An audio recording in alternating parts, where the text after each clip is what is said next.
Ayan, magandang gabi mga ka-YouTube, and today po ulit para sa ating mga DIY projects po. Ayan, iset ko lang po yung camera ko. So, napanood ko po sa YouTube, kasi po naghahanap po ako ng mabibilhan ng battery charger. Meron po akong ginawa, transformer po siya, coil transformer, and maganda naman po siya, pero malaki po yung box. Hopefully makita natin dito sa baba. Ito po yung battery ko. 15 plates Motolite Gold. Naibili po siya sa amin nasa 5,700. Ito yung ilalagay ko po sa likod ng aking sasakyan. Pag maayos na po, gagawin ko po siyang reserva. Ayan.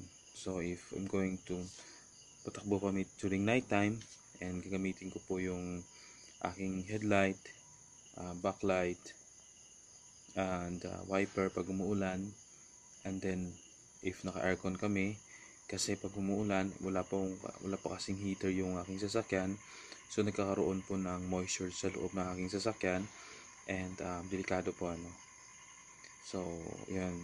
So and pag meron akong sounds, swak na swak to magiging komportable po kami sa long distance travel. So yun po, nasa dito po sa loob yung aking ayan. Kunin ko po, yung yan, yung charger na ginawa ko. Ayan. So ginawa ko po itong charger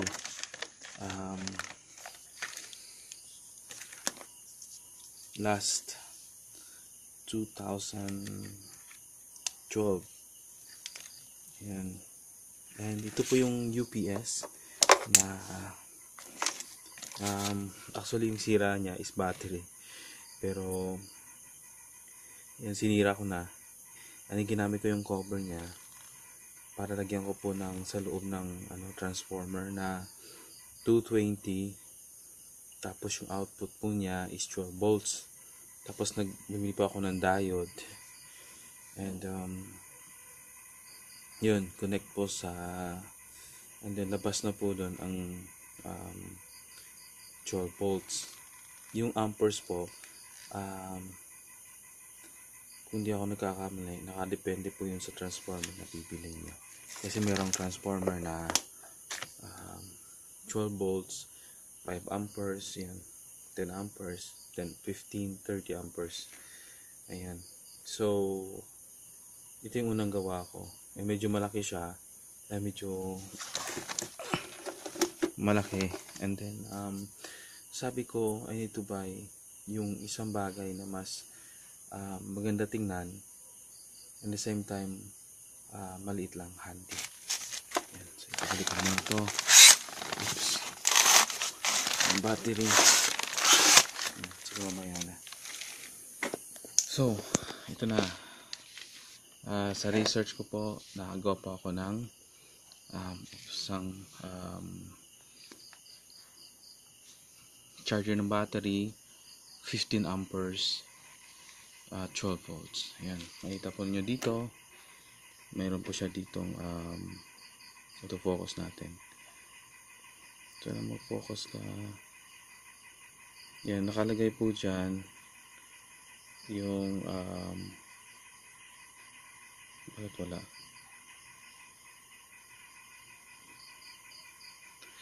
Nakalagay po dito is ayun. So 12 volts, 15 amperes. Yan, so makita nyo po yun sa likod ng inyong power supply. So bakit maliit siya? Kasi po slim type po siya ng NEC na CPU. And hindi ko po spare ko po siya, at yung aking dalawang NEC po na NIC po na CPU ay na-dispose ko na. So may spare ako neto, and sabi ko hindi ko naman magamit sa aking ibang computer. So, ginawa ko na lang po siyang battery charger. Ayan. So, ito po yung positive at negative. So, ang tanong po, maraming pong kable sa loob. Anong kable po yung ating gagamitin? Ayan. So, take note nyo po, yung lahat ng itim, ipagsasama nyo po lahat sila. At yung lahat ng yellow, isasama nyo po lahat. Ayan. Yun po yung yellow, yun po yung 12 volts. At yung itim, yun po yung common o ground. Ayan. So, kinuha ko po ito. And then, pinagsama. Yung ibang hindi ko na nagamit ay I cut it off sa pinaka-board niya. Kasi pag yung pinaka-board niya, hindi mas safe. Yung board na ito yung mga niya, yung mga wire, ito yung board niya. So, kinat ko po yung mismo doon sa pinakababa para na mayroong clearance at hindi sila may tendency na hindi po sila magkakaano sa board dito sa may steel na casing ng power supply. Yun. So, yung una ay pinagdikit ko yung kulay green. Pasensya na po kayo kasi na ginawa ko po ito kanina, hindi ko po nakagawa ng video. Mayroon pong kulay green sa loob. Yun po yung switch on. At yung kulay itim, isa dito, yun po yung ground. So, ipagsasama nyo po yung dalawa na yun at mag-on po yung inyong power supply. So, ibig sabihin po, kahit na pinagsama natin yung kulay itim at kulay yellow at hindi kayo kumuha ng start nya o yung switch on, hindi po siya mag-on yung power supply. Ibig sabihin, baka puputulin yung pinakadulo yung green ay hindi na po kayo makapag-switch on. So, tandaan nyo po, lahat ng yellow ay 12 volts, lahat ng itim na wire ay ground common.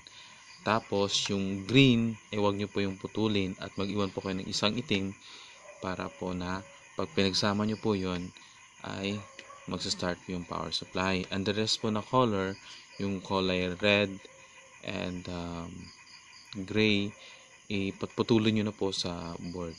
Ayun. So pinagdugtong ko yung dalawa. So, nakasaksak na po yung natin, yun, mahaba po siya. So, meron akong nakareserba na mahaba na power cord para po na pag malayo yung battery, swak na swak. So, yung gagawin ko po dito, dadalhin ko po siya during travel para if ever lang na magkakaroon po ng problema, pwede ko po siyang magamit. Pwede po ako mag-charge doon sa bahay. Ayun. So, dito muna tayo, no? So, yun. So, kasi po, pag yung una kanina, pinagdugtong ko yung green at yung yung itim, yung ground. And then, pag ito, sinaksak ko na dito sa supply natin ng 220, papasok sa dito at mag-on siya. So, walang problema po doon. Mag-on siya. Ano ba? Nag-on na. Wala pa akong ginawang switch parang doon lang mismo sa loob pinagdugtong ko yung green at yung black. Sabi ko nag-turn on naman yung power supply. So nangyayari po, halimbawa lang, aksidente po na pinagdugtong nyo yung positive at yung negative. Yan, mamamatay ngayon yung power supply nyo. Kahit na tanggalin nyo po itong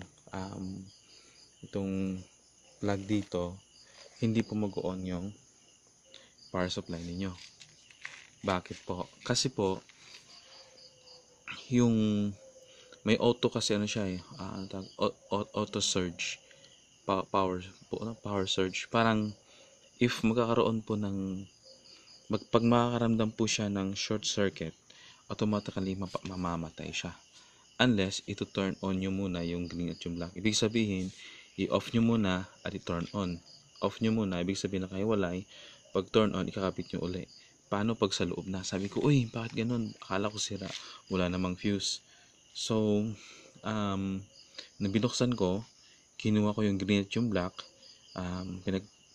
hiwalay ko sila at ibinalik at nag-on na naman uli. So, try natin, ano? See? So, sabi ko, kailangan ko ng switch. Wala naman akong available na maliit na switch. And the same time, pag yun po yung gagawin ko, gagawa po ako dito ng butas. Pwede yung mga maliit na switch kung pag meron po kayong talagang time na tatanggalin nyo yung board, tapos bubutasan ninyo ng drill at ilalagay nyo yung switch doon. So, sa situation ko, maliit po siya, baka may mabaklas pa ako o masira. So, sabi ko, mayroong dalawang butas dito. Inilabas ko yung kulay green at yung kulay black na wire. At meron ako nakita sa bahay na switch ng yung mga switch natin po sa bahay. Ayan. So, ginawa ko, pinagdugtong ko po yung doon, merong socket doon na dalawa. Merong lagayan doon na dalawang screw. Ayan. So, ilagay mo yung sa kabila at then isang wire sa kabila din. Ayun lang. Tapos yung glue stick, may glue gun po ako. Pinasukan ko po ng glue gun. Ayun. So, andun na po siya. So, you can turn off and turn on. So, paano po natin matitest gamit yung analog na binili ko po last 2010. And, hopefully, tama po ako, no? Ito po ay DC at ito po ay AC. I-research ko po yun sa YouTube. Ito po ay DC at ito po yung AC. So, minsan po, pag may nakita tayong use po sa bahay natin at meron tayong extra na money, wag po tayong makatubili na bilhin yun. Kasi sometimes, hindi natin maisip na for the near future, magagamit natin. And then, mahirap po na lumabas ka pa at bumili na medyo gipit na po tayo. At the same time, pag-ingatan din po natin at ilagay po natin sa mga organized po nating mga gamit natin. Anyways, okay. So, lagay po siya sa 50. Ayun. DC 50. Kasi po, 12 volts, ibig sabihin, hindi po natin pwedeng ilagay sa 10 kasi po masira yung ating fuse, dito, yung fuse. Pag more than 10 po siya, ilagay po natin sa 50. Pag more than 50 po siya, ilagay po natin sa 250. Pag nasa 250, yung sabi ng iba, ilagay po natin sa 1,000 para mas safe. Anyways, so, ilagay po natin dito yung positive at yung negative. So, makita po ninyo, ayan. So, teka. Ayan. Pumapalo po siya doon sa 10. Makikita po nyo doon 10, 11, 12. Ayan. Ibig sabihin, ito po yung 10, ito po yung 11, ito po yung 12. Dito banda yung 12. 10, 11, 12. So, tingnan po natin ulit.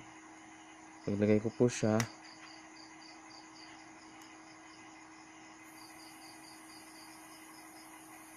yan. So, 12 volts po. So, safety precaution, patayin po natin. Punin po natin dito. And, i-off po natin. Ayan. So far, 15 amperes. Meron ako nakita sa Lazada, binibili nila, yung binibenta doon is nasa 2,000 plus 30 amperes. Ibig sabihin, sana, if hindi pa ako nagkakamali, mas mabilis mag-charge pag malaki yung amperes. 12 amperes, 12 volts, 15 amperes dito, for me, ayos na po yun. And, pwede ko pong gawin to sa mga DIY projects ko po na inverter. Ibig sabihin, pag meron pa akong inverter po na nabibili sa Lazada, meron ako nakita doon, 2,000 watts, 240 volts, at 220 volts na inverter, pwede ko pong gamitin to. Ayan. So, sa sasakyan din, pag naubusan ako ng kuryente, pag na-drain, pwede ko po itong gawin pang charge. Siguro nasa 5 hours, 2 hours, pwede na po ito. So far, mas kung makita po ninyo, Maliit lang po siya. Sa isang kamay, mahawakan natin. And sobrang nagandahan po ako sa design. Yung may sariling fan sa loob. Compact na po siya. Pero ito mas heavy duty po ito kasi ito po electronics. May tendency po na